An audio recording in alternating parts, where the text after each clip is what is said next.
নদীর পাশে ছোট্ট গ্রাম মজলন্দপুর। সেই গ্রামের একটি ঘরে বসবাস করত দরিদ্র এক চাষি। তার দুই ছেলে, শিবম এবং শুভম। শিবম শুভমের থেকে 8 বছরের ছোট।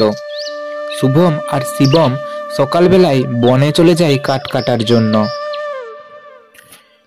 সকাল থেকে বেরিয়েছে ছেলেগুলো, বেলা গড়িয়ে এলো, খাবার সময় এখন। কই কেউ তো বাড়ি ফিরলো না। তবে বড় ছেলে আছে যখন, তখন আমার এতটা না চিন্তা করাই ভালো বটে। এই দাদা, আজ আমরা অনেক কাঠ পেয়েছি বল। আজ বাড়ি গেলে বাবা অনেক খুশি হবেন।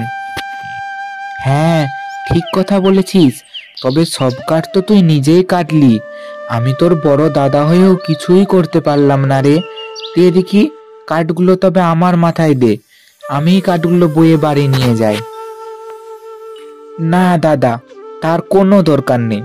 আমি থাকতে তোমাকে কেন কষ্ট করতে দেব বলো?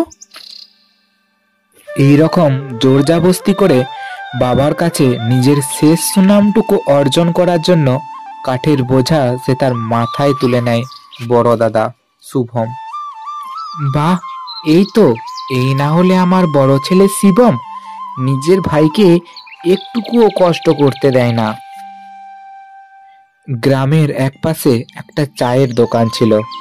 সেই চা দোকানের নাম ছিল হরিচরণ। সবাই তাকে হরিদা বলেই ডাকত। হরিদা, একখান কড়া করে চা বানাও দেখি। হ্যাঁ, এই যে দিচ্ছি। তা তোমার বাবা কেমন আছে? অনেকদিন হয়ে গেল, এই পথে তো আর উনি আসেনও না। তখন ঠিক বিকেল গড়িয়ে সন্ধে। ঘড়িতে 6:45 বাজে। পাখিরাও যে যার বাসায় ফিরছে। সূর্যও পশ্চিমে হেলে পড়েছে। ঠিক এমন সময় হাঁপাতে হাঁপাতে ছুটে এলো শুভমের ছোট ভাই শিবম।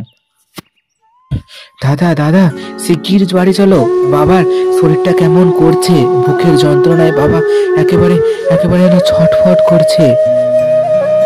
সে কি, চল চল, শিগগির চল। এই বলে তারা দুজন দৌড়ে বাড়ির পথে রওনা দেয়। বাড়িতে ঢুকে দেখতে পায় তাদের বাবা বিছানার উপর শুয়ে রয়েছে। বাবা, কি হয়েছে তোমার? তুমি এমন করছো কেন? শোন খোকা, আমি বেঁচে থাকতে তো আর তোদের নামে কিছুই রেখে যেতে পারলাম না রে। তাই বলছি, আমার যেটুকু সম্পত্তি আছে তোরা দুইজনে 2 ভাগে সমানভাবে ভাগ করে নিস। এই বলে মৃত্যুর কোলে ঢলে পড়ল বিষ্ণুপদ বাবু। তার ছোট ছেলে চিৎকার করে কাঁদতে লাগলো তার বাবার জন্য, আর বলতে লাগলো, জমি বাড়ি কোনো সম্পত্তি আমার চাই না বাবা, আমার শুধু তোমাকেই চাই বাবা, আমার শুধু তোমাকেই চাই। তুমি আমাদের ছেড়ে যেও না বাবা, তুমি আমাদের ছেড়ে যেও না। বড় ছেলে বাবার মৃত্যুতে একটুও দুঃখ প্রকাশ করলো না। তার মনে উল্টে প্রচুর ফুর্তি হলো। বাবার অনুপস্থিতিতে সব কাজ সে তার ভাইকে দিয়েই করাবে। তারপরে তার বাবার সব দাহ করে রাত্রিতে তারা বাড়িতে ফিরে আসে। আর ঠিক তখনই শুরু হয় গল্পের আসল মুহূর্ত। শোন ভাই, বাবার অনুপস্থিতিতে বাবার কথা কি করে অমান্য করি আর বল। বাবার উপদেশ মতো সবকিছু সম্পত্তি 2 ভাগে ভাগ করে নিব। এই যে দেখ, এই ঘরের ভিতরটা আমার আর বাইরের দিকটা তোর। আমাদের বাগানের ডাব গাছটার নিচের অংশটা তোর আর উপরের অংশটা আমার। আর ওই যে আমাদের গাভীটা দেখছিস না, ওর সামনের অংশটা তোর আর পেছন থেকে মাঝখানের অংশটা মেজ পর্যন্ত আমার, বুঝলি? কিন্তু দাদা, এত রাত্রে আমাকে ঘরের বাইরে শুতে হবে, আমার যে ভীষণ ভয় করবে রে। আমার মতো রামচন্দ্রের মতো দাদা থাকতে তোর কি অসুবিধা বলতো? বাবার আদেশ আমি তো আর অমান্য করতে পারি না, বল। বাবার অনুপস্থিতিতে তার দাদাই বড়, তাই দাদার কথা অমান্য না করে ফাঁকে ঠান্ডায় রাত কাটাইছে। এভাবে কষ্টের মধ্য দিয়েই দিন চলতে থাকে তার।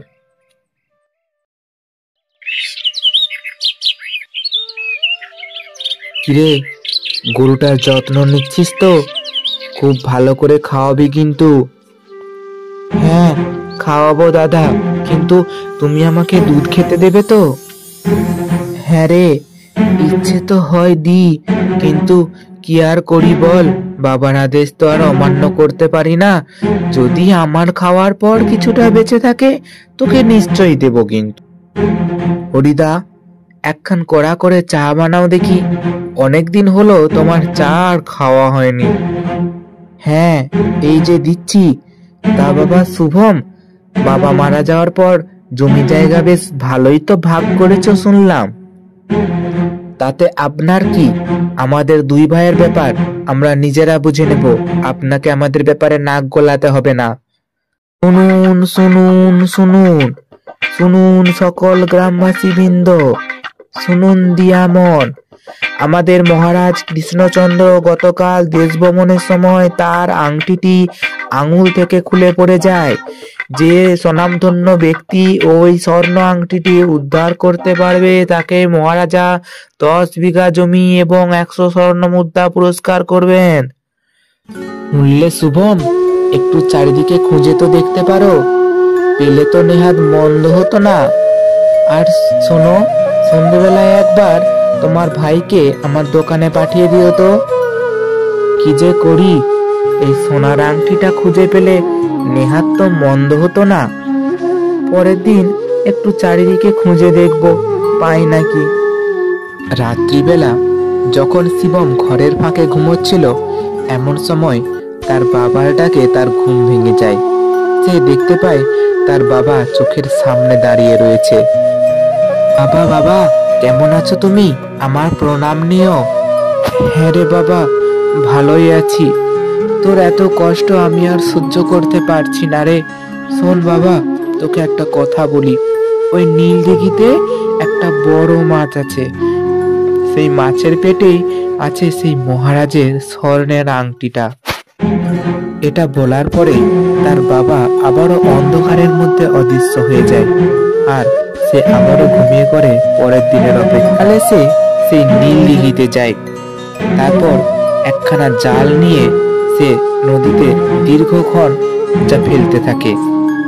অনেকক্ষণ প্রচেষ্টার পর সেই মাছটা তার জালে আসে, আর সেই মাছ নিয়ে সোজা চলে যায় মহারাজার কাছে।